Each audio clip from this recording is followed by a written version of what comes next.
My name is Tim O'Donnell. I'm Senior Vice President at Fund Evaluation Group. We're an investment consulting firm headquartered out of Cincinnati, Ohio. And I also head up our ESG effort, which is called Social Investment Solutions. Just to give you a little bit of background in terms of when we're talking about clients, when I'm talking about clients, to give you a sense for who those clients are. We have about $36 billion of assets under advisement. The vast majority of that, about 80% of that, is endowments and foundations.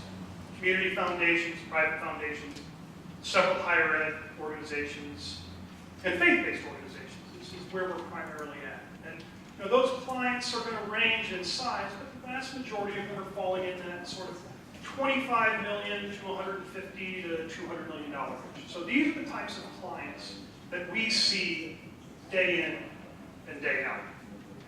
And the one thing that is a key takeaway, and I think it's a fundamental difference than what we have here in the room, is that there's a staggering number of those organizations, not just, not FEG specifically, but that industry or that sector as a whole, they have no idea. They have no idea what's going on in this room. And that many of these organizations, the only thing they've ever heard in terms of investing in a responsible manner, SRI, ESG, whatever you want to call it, has been reasons to not.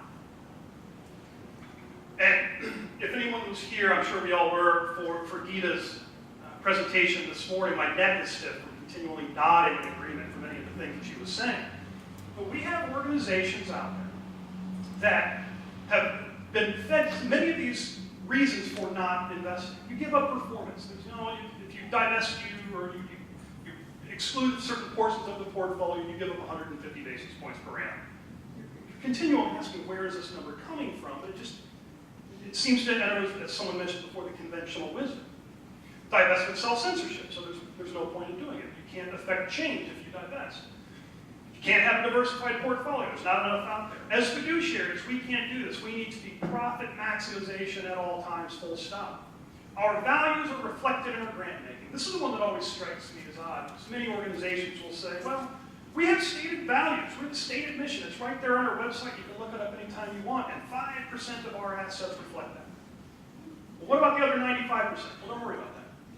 That's all there to maximize profit. And the argument has always been, we're going to focus on this 5%. That's where we're really, truly going to make our impact.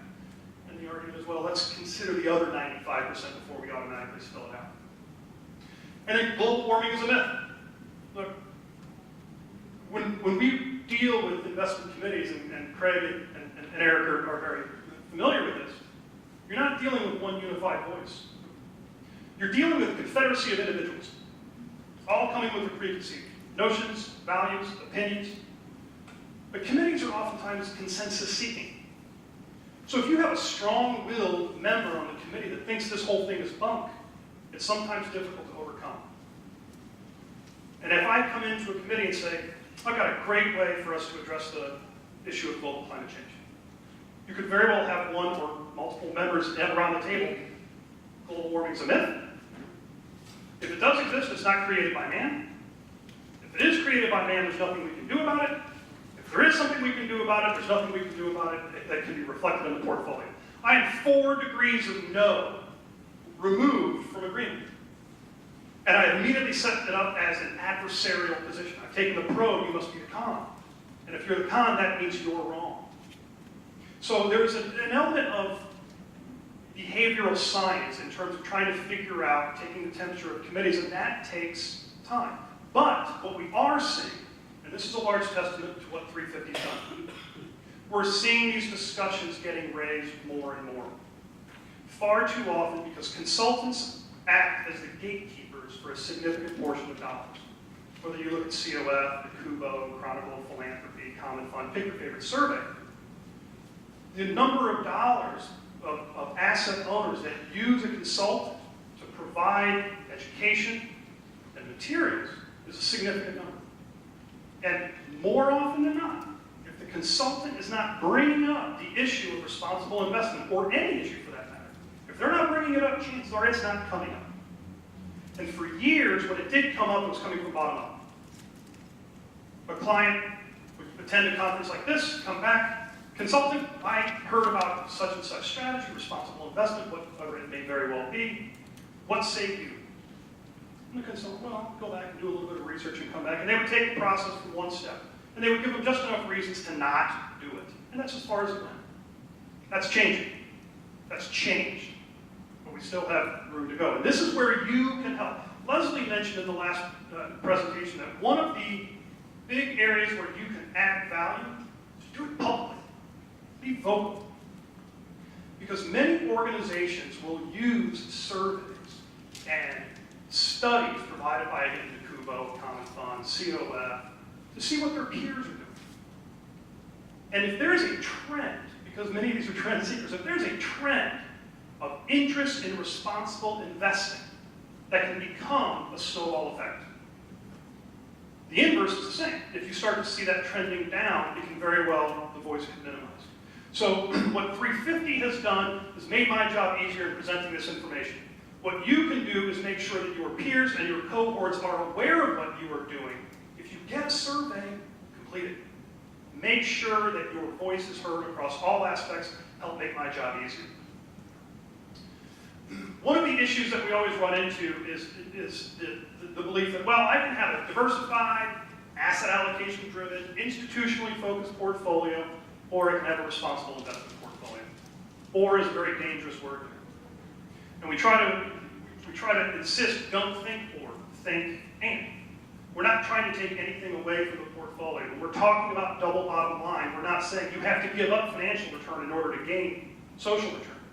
If we can just make the argument that you don't give up financial return, never mind add to financial return, but if you just don't give up financial return, but you gain social return, so your investments are more in alignment with the values of the organization, more in alignment with student body, constituency, whatever.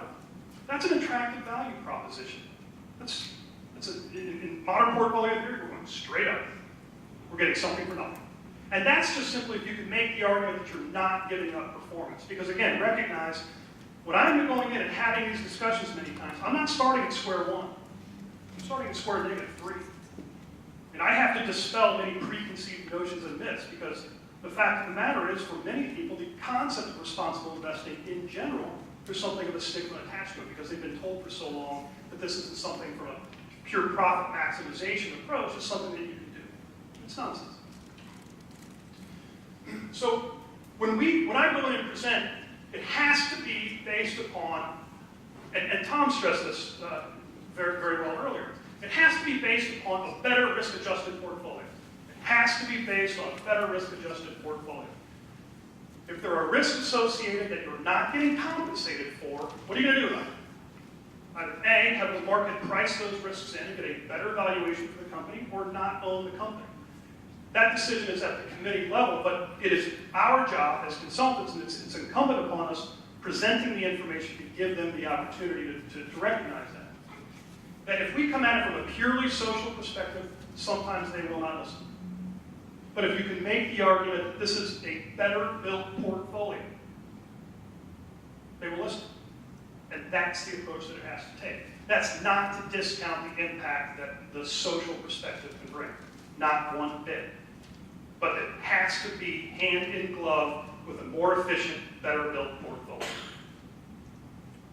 Now, one of the nice things about what's been going on about the discussion of divestment is it's forcing organizations to not just look at divestment, but how does that fit into the whole realm of responsible investing in general?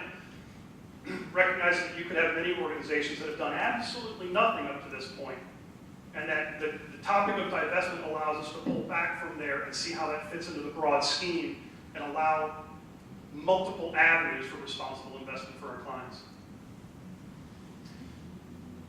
Consultants are in a position to provide and start the dialogue with their clients. Going in and starting the conversation versus reacting to the conversation when it comes back. Saying, have you considered, this is an investment opportunity, period. It's an investment opportunity, have you considered it, yes or no? And providing that education, a more informed committee is a better committee. They can make better decisions.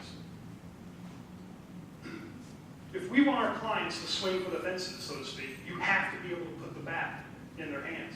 and give them a reason to do it, not a reason to not. And then give them concrete examples. There's a significant growth in the ESG marketplace, and I'm encouraged by that. It gives our clients a bigger opportunity. But then also from a marketing perspective. We have community foundations, for example, that have started a responsible investment pool, a silo, if you will, of potential investment. Why? From a fundraising mechanism, it makes sense. Perhaps it's an organization, I've got a community foundation. We have a large Mennonite population within their community.